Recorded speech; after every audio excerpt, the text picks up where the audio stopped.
I think certain identities have been historically underrepresented, and that makes it a problem for having a good experience, a positive experience, retention in STEMs that have been historically marginalized, right? So inclusion, I think, is about making sure everybody's voice is heard so that we can make everyone feel part of the conversation. Inclusivity really means being able to stick out your hand and introduce yourself no matter who it is. Being able to be yourself in an environment and not getting extremely a negative connotation because of it. being welcoming to everyone, no matter the identity, background, or whoever that person may be. To make sure that everybody's at the same playing field, that they are included. So inclusion in STEM, I think of it in two different directions. One part of inclusion is designing engineering solutions that takes into account the experiences, the usage of people from different identities, but it's also about who designs it.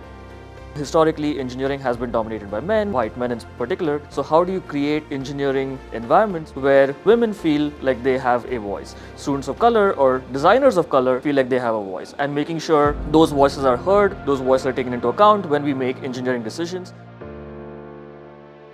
I think empathy is definitely the biggest thing. It's really easy to think about how you may feel in a classroom and not really understand how other people may feel. So just putting yourself in other people's shoes, knowing that we're all part of something bigger than ourselves. So the Raise Up Inclusive STEM Retreat is definitely an instrumental day that happens on Lafayette's campus. It brings together student organizations and even students from a lot of different historically and currently marginalized identities to come and share their perspective and, more importantly, share all the cool stuff they're doing in this space. I think a lot of times students here tend to feel like they're more of a statistic, and I think events like this are to humanize those individuals and give them the space to speak about these issues that are happening on campus.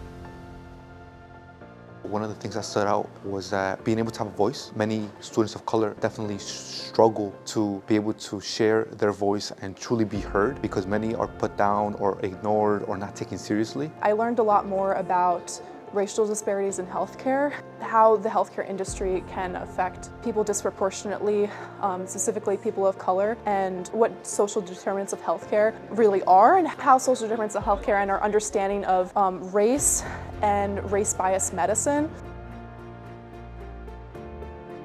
I think something from Raise that I've learned is that we're not alone, that there are resources and things are starting to change here at Lafayette College, and not only here, but conversations are to be started within the rest of the world or nationwide. With my time here at Lafayette, that I'm continuing to put forth effort in supporting these inclusivity and diversity issues, which is why I joined the Hansen Center to begin with.